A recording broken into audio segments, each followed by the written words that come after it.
isn't defunding the Department of Education. He's just changing how states get the money, which is bad. Stick with me, okay? The U.S. Department of Education gives money to state departments of education through categorical grants. So the money is for specific programs and student groups, and they make sure the funds are used as they're supposed to be for special education, low-income students, etc.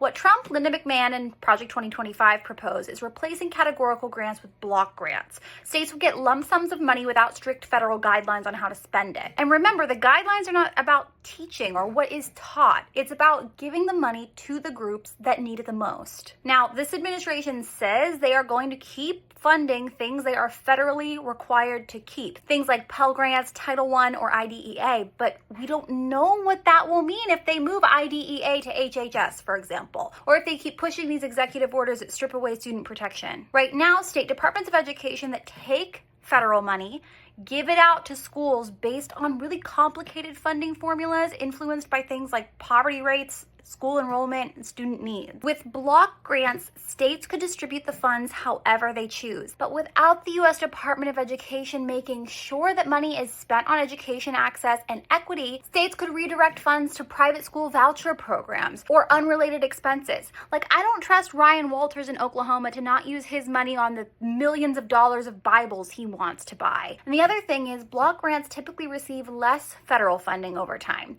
Unlike categorical grants, which are adjusted based on needs, block grants are often capped or reduced in subsequent federal budgets. And if we look at how block grants have been used before, we've seen block grant money that was meant for low-income programs ending up being used to cover state budget shortfalls. Arizona, that school voucher program that's failing, I'm looking at you. We do not want to give you the opportunity to do that. Ironically, block grants could disproportionately harm students in rural, low-income, and underserved communities, many of which are very red areas, which rely on federal funding the most.